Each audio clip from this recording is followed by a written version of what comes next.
Excelente, Max. Yo quiero aprovechar a Max Puig, el político también, presidente de la Alianza por la Democracia, ¿Cómo no? Analista, investigador, un sociólogo de un perfil bastante maestro de la política extraordinario, un maestro.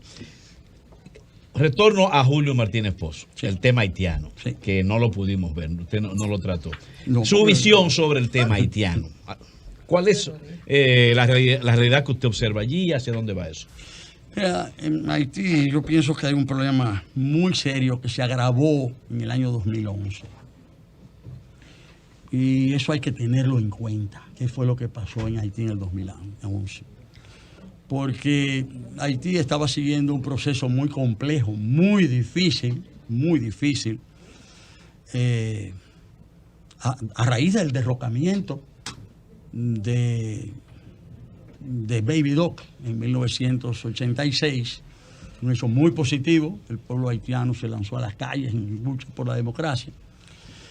Pero vamos a decir, las fuerzas democráticas de Haití se fueron dividiendo y se fueron debilitando a lo largo de esos años, y se debilitaron mucho en esos 25 años de 1986 al año 2011.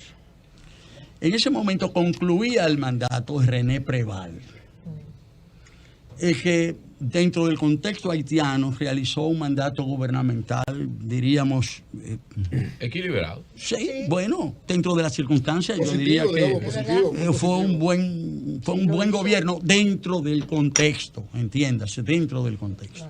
En eso se produjo el terremoto, el 10 de enero del año 2010. Y ahí murieron, no se sabe cuántas personas, 300.000 personas. En ese contexto no había condiciones para realizar elecciones en Haití.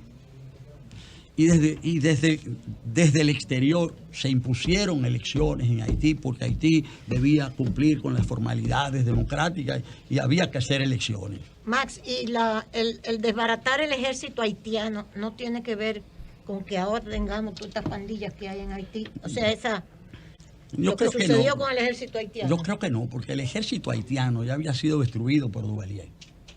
O sea, Duvalier creó los Tonton Macoute, y los Tonton Macoute eran más importantes que el ejército. Es decir, el ejército haitiano no era nada. O sea, que estaba bien que lo desbarataran. Pero no cumplía ninguna función. Pero le dieron el golpe de Estado a Aristide. Bueno, precisamente le dieron el golpe de Estado, pero en realidad, es decir, ese ejército no le hacía bien a Haití, le hacía daño. Ellos hubieran podido crear otra fuerza del orden. Miren, Costa Rica eliminó su ejército hace 70 y tantos años y funciona bien y no tiene ejército. Sí, bueno, lo que quiero decir que hay países que pueden funcionar sin ejército, pueden funcionar sin ejército. Pero ese no es el tema. O sea, el tema es, y quiero hay un aspecto fundamental, la pregunta que me hace Lenchi.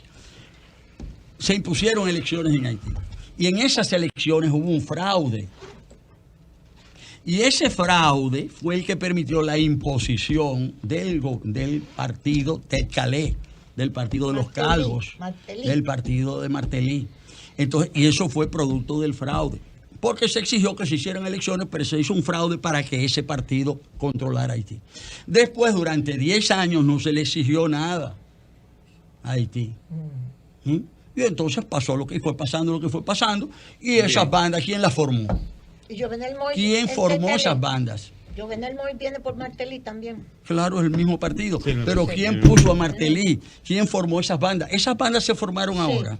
Esas bandas las formaron el gobierno y los empresarios haitianos. Bueno.